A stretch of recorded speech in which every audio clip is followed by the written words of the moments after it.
তিনি আমাদের কাছে যেটা পান সেটা হলো শিরক করা হবে না। আমরা যদি শিরক না করি তাহলে তিনি যেটা পান সেটা কি করলাম? দিয়ে দিলাম, তার হকটা দিয়ে দিলাম। জীবনে একথা বলা যাবে না যে গরুকে লাথি মারা যাবে না, এটা বললেই ওটা কেটে গেছে, লা ইলাহা ইল্লাল্লাহ কেটে গেছে। লাথি মারলে বেশি ভালো হবে লাঠি দিয়ে মারার চেয়ে। লাঠি দিয়ে মারলে কম লাগবে আর পায়ে মারলে বেশি লাগবে। তো পায়ে মারতে খারাপ লাগে কেন? গরু হচ্ছে হিন্দুদের দেবদেবতা, একটা আল্লাহ, একটা মাবুদ। ওই ভালোবাসা আমাদের মাথার উপরে চড়ে আছে, যার কারণে আমাদের কেমন কেমন লাগে।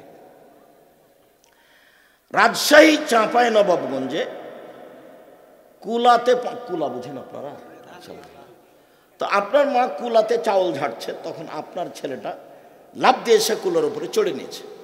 তো আপনার মা বলবেন এই কথা, সরো ভাই, সরো ভাই, একটু কাজ করতে দাও, সরো ভাই। এটা না বলে চাঁপাই নবাবগঞ্জের ভাষাতে বা আপনার নীলফাওয়ারের ভাষা যে কি, হট ঘিনঘিনা কোনটাকার কুলাতে পা দিতে হয়, সর এখান থেকে সর, কুলাতে পা দিতে হয়। তো কুলাতে পা দিতে হয় এই কথা বলছে কেন? তার মানে এটা শিরক। কুলাতে পা দিতে হয় না এই কথাটাই কি? এই কথাটাই শিরক। তো ওর পাওনা হলো আমার কাছে কি বলেন তো? শিরক না করা।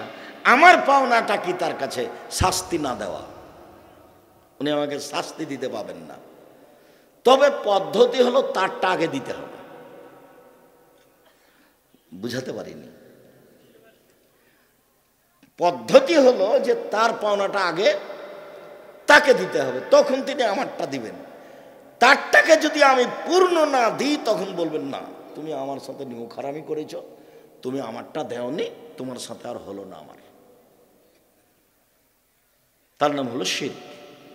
এদেশের মাটিতে বিশেষ করে রংপুর নীলফামারীতে বেশি শিরক, কথায় কথায় শিরক, কাজে কাজে শিরক। এটা প্রায়ই চট্টগ্রামের মতো। বিভিন্ন সময়ে যেটা আমি আজ করেছি তাতে প্রায়ই চট্টগ্রামের মতো। চট্টগ্রাম, বরিশাল, ফরিদপুর মানে শিরক দিয়ে ঢাকা, পীর দিয়ে চলে। অথচ অনেক মানুষ আহলে হাদিস অধ্যুষিত এলাকা। দিনী বোন শোনেন, আপনি কিভাবে গল্প করলেন আর হ্যাঁ করে হাসতে হাসতে আসলেন আর গেলেন, চলে গেছেন। আমি তো এসেছি কষ্ট করে, আপনি চলে গেলেন কেন বাড়িতে? আমি তো বসেই আছি, আপনার জন্য তো আমি এসেছি, আপনি বাড়ি গেলেন কেন? এক স্বামী মানে স্ত্রীকে যে মানের খায় সে মানের খাওয়াবে, যে মানের পরে সে মানের পড়াবে। 2, 3 কটু কথা বলতে পারবে না। কটু কথা নেই, মারা তো বহুদূরের কথা। তালাক দিবেন কেন? মারবেন কেন? তালাক দিবেন কেন? খালি সামান্য কথাতেই তোকে তালাক দিলাম, তোকে 100 তালাক, তোকে 1000 তালাক, তুই এখনই চলে যা। দুইজন শয়তানকে বোকা, শয়তানে দুইজনকে বোকা বানালছে। শয়তান দুইজনকে কি করেছে? বোকা বানিয়েছে। ও তখন বলছে তুই আমাকে এক্ষুনি তালাক দে, তুই আমাকে এক্ষুনি তালাক দে, তোর থাকবো না বাড়িতে। তখনই বলছে যা, তোকে 1000 দিলাম, তুই যা যা। মানে দুইজনের রাগে আছে, আর রাগ মানুষকে বোকা বানায়। আর তালাক এমন একটা জিনিস, মজাক করে বললেও তালাক হবে, তৎ করে বললেও তালাক হবে, ভালো অবস্থাতে বললেও তালাক হবে, হাইজ অবস্থাতে বললেও তালাক হবে। কয়েকটা জিনিস আছে, জিদ্দহুন না জিদ্দুন, হাজলহুন না জিদ্দুন। তৎ করে বললেও চূড়ান্ত, মজাক করে বললেও চূড়ান্ত। তার একটা হচ্ছে তালাক। তবে এরকম কথা যদি বলে তুই চলে যা, তোকে বাড়িতে রাখবো না, তুই চলে যা, তুই যাস না কেন, তুই এখনই যা, তুই বুঝতে পারিস না তোকে রাখবো না, মায়েরে কি বুঝতে পারিস না, এইগুলো কথাতে তালাক হবে না। তালাক শব্দ মুখে বলতে হবে, তোকে তালাক দিলাম। আর যত নোংরা কথা আছে ঝগড়ার মধ্যে, তুই আমার বাপ, তুই আমার মা, তুই অমুক তমুক, এইসব কোনো কথাতে তালাক হয় না, সব ফালতু কথা। কটু কথা বলবেন না। 4 মুখের উপরে মারবেন না। 5 আপনার স্ত্রী জরুরি প্রয়োজন ছাড়া বাড়ি ত্যাগ করতে পারে না।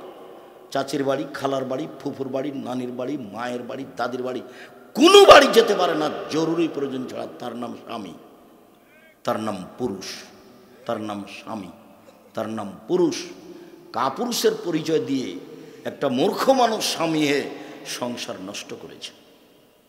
উপস্থিত দিনী বৈঠকের মুসলিম বোন, আরেকটা হাদিস, আপনার জন্য জান্নাত যত সহজ, পুরুষের জন্য জান্নাত তত সহজ নয়। আপনার জন্য সহজ, 4টা কাজ করলে আপনি জান্নাতে যেতে পারবেন। 1, 5 ওয়াক্ত সালাত, 2, রমজান মাসের রোজা, 3, স্বামীকে মেনে চলা, 4, জেনায় লিপ্ত না হওয়া। মোহর আপনি পাবেন না, বাস কাজীর কাছে যে খোলা করে নেন, পথ খোলা আছে। স্বামী যতই ভালো হোক না কেন, স্ত্রী ইচ্ছা করলে স্বামীর কাছে খোলা তালাক নিতে পারে। সংসার করব না আপনার সাথে, সংসার আমি আপনার সাথে করব না। পথ আছে, আল্লাহর নবী পথ দিয়ে গেছেন, হাদিস বুখারী মুসলিমের। আপনি মাস মাস স্বামীর সাথে কথা না বলে কেমনে থাকেন, চলে কেমনে? কি আপনি আমাকে বুঝাতেন তাহাজ্জুদ পড়া?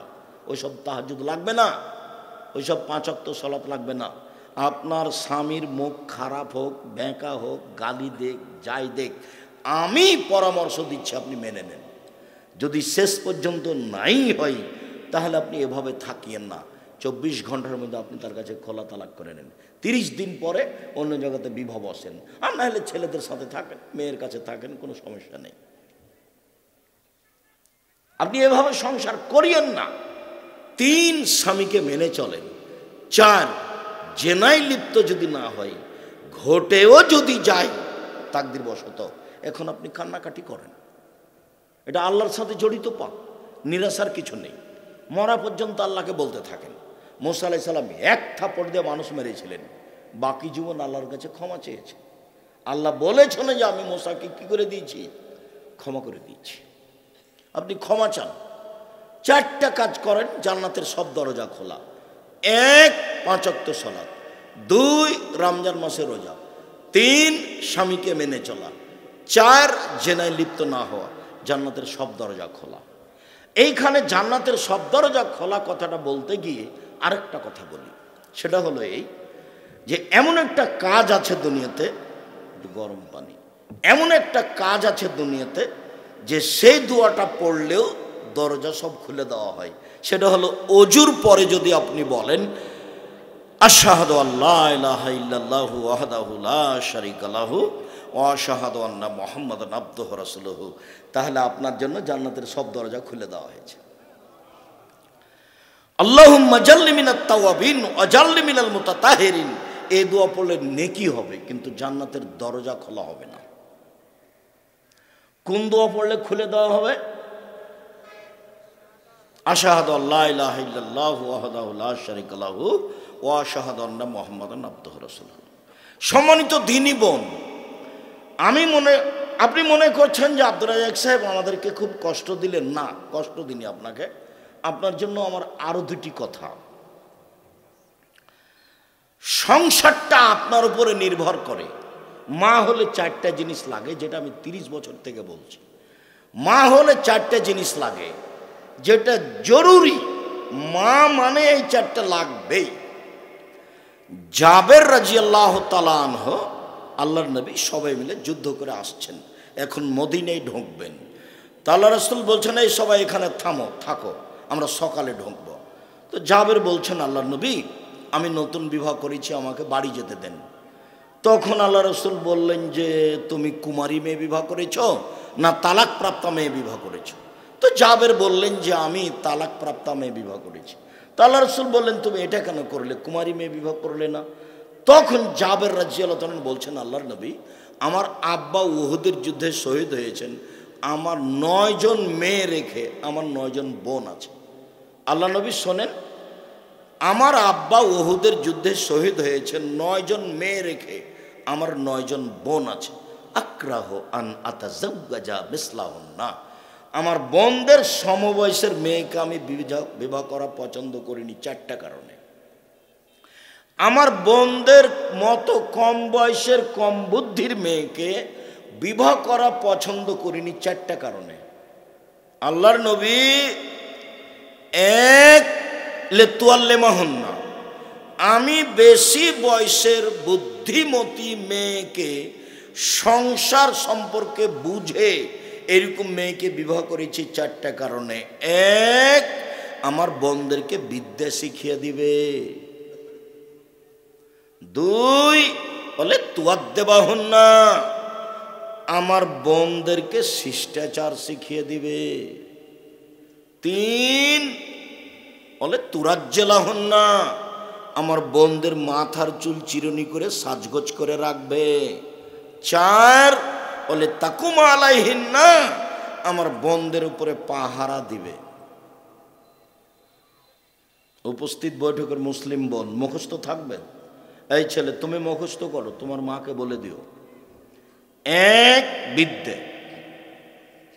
দুই, শিষ্টাচার। তিন, যত্ন করে রাখতে হবে ছেলে মেয়েকে। যত্ন করে রাখতে হবে ছেলে মেয়েকে। কে রাখবে?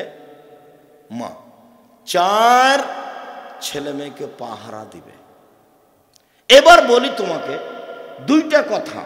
তোমার মাকে বলি, তোমার মা যদি এখানে থেকে থাকে, তোমার মা কি বলতে পারে শিষ্টাচার কি জিনিস? তুমি কি বলতে পারো শিষ্টাচার কি জিনিস? তোমার বাপ যদি এখানে থাকে, তোমার বাপ বলতে পারে শিষ্টাচার কি জিনিস? তোমরা কি মনে করো মানুষে বলে ঘোড়ার ডিম, তো শিষ্টাচার ঘোড়ার ডিম, এটা কি মনে করো? চলো দু একটা বলি তোমাকে। তোমার আব্বা যদি থাকে, তাহলে আপনাকে আমি অনুরোধ করছি আপনি শোনেন। তোমার মাকেও বলছি, তোমার মা যেন একটু ভালো করে শোনে শিষ্টাচার কি জিনিস। শিষ্টাচার, আল্লাহর নবী বলছেন, সব নবীর একটা বৈশিষ্ট্য ছিল, 10টা বৈশিষ্ট্য ছিল সব নবীর। ওটা ছিল খাসলাত, ওটা ছিল অভ্যাস, ওটা ছিল শিষ্টাচার। তার একটা শিষ্টাচার হলো কাসলাজ পরে নখ কেটে ফেলা। নখ কেটে ফেলতে হবে, এটা হলো একটা শিষ্টাচার। ছেলে মেয়ে সবার, আপনার স্ত্রীর, তো আপনার মেয়ের, তোমার বোনের এখন নখটা বড় আছে, নখে নেইল পালিশ আছে। ইহুদি খ্রিস্টানদের পতিতালয়ের মেয়েদের বৈশিষ্ট্য হচ্ছে নখে নেইল পালিশ দেওয়া। ইহুদি খ্রিস্টানদের পতিতালয়ের মেয়েদের বৈশিষ্ট্য হচ্ছে নখে নেইল পালিশ দেওয়া, নখ বড় রাখা। ইহুদি খ্রিস্টানদের পতিতালয়ের মেয়েদের বৈশিষ্ট্য হচ্ছে নখ বড় রাখা, নখে নেইল পালিশ দেওয়া। বলো তো শিষ্টাচার কাকে বলে? তোমার মা কি শিষ্টাচার জানে? তোমার বাপ কি শিষ্টাচার জানে?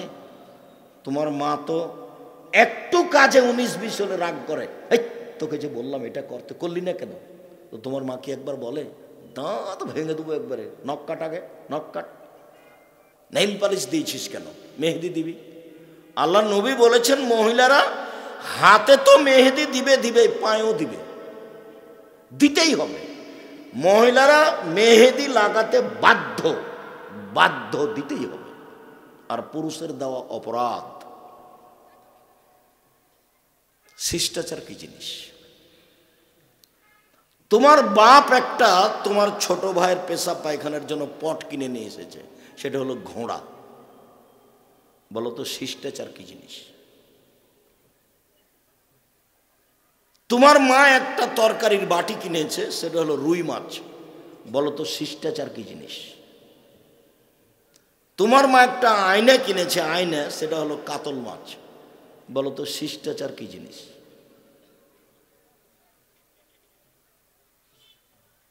শিষ্টাচার কি জিনিস? তোমার চোখের সামনে তোমার মায়ের সামনে তোমার ছোট ভাই বাম হাতে গিলাস ধরে পানি খাচ্ছে। বলো শিষ্টাচার কি জিনিস? শিষ্টাচার কাকে বলে? ডান পায়ের জুতা আগে পরতে হবে, তার নাম শিষ্টাচার। বাম পায়ের জুতা খোলার সময় আগে খুলতে হবে, তার নাম শিষ্টাচার।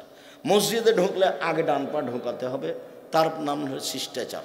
পায়খানা, পেশাব পায়খানা গেলে দোয়া পড়ে ঢুকতে হবে, তার নাম শিষ্টাচার। বের হওয়ার সময় দোয়া পড়ে বের হতে হবে, তার নাম শিষ্টাচার। ডান কাতে শুইতে হবে দোয়া পড়ে, তার নাম শিষ্টাচার। উঠার সময় এ দোয়া পড়তে হবে, তার নাম শিষ্টাচার। সন্ধ্যার সময় বাচ্চাকে ছাদের উপরে নিয়ে যাওয়া হবে না, তার নাম শিষ্টাচার। উঠানে আগিনাকে দুধের বাচ্চাকে নিয়ে যাওয়া হবে না, নইলে শয়তান ধরবে, রাতে বাচ্চা কান্নাকাটি করবে, চিল্লাচিল্লি করবে, তার নাম শিষ্টাচার। দরজা বন্ধ করার সময় তো তোমার মা বিসমিল্লা বলবে, তার নাম শিষ্টাচার। লাইটটা যখন অফ করবে তখন তোমার মা বিসমিল্লা বলবে, তার নাম শিষ্টাচার। খাদ্যের পাতিল, তরকার পাতিল, সব পাতিল যখন ঢাকবে তখন তোমার মা বিসমিল্লা বলবে, তার নাম শিষ্টাচার। শিষ্টাচার কি জিনিস? শিষ্টাচার কাকে বলে? তোমার বাপ মা কি শিষ্টাচার বুঝে? 14 বার মাস্টার ডিগ্রি পাস করলেও শিষ্টাচার ভিন্ন জিনিস। যে ধর্মে 1 গিলাস পানি পান করলে 5টা শিষ্টাচার লাগে, সেই ধর্ম পীর দিয়ে চলে? তোমার বাপকে জিজ্ঞাসা করো, আব্বা আপনি যে হেডমাস্টার, আপনি যে আপনার অধীনে যে এই যে স্কুলে আপনার শহীদ মিনার তৈরি করেছেন, আব্বা এটা দিয়ে যারা মারা গেছে ওদের কি হতে পারে? দেখি তোমার আব্বা কি বলে।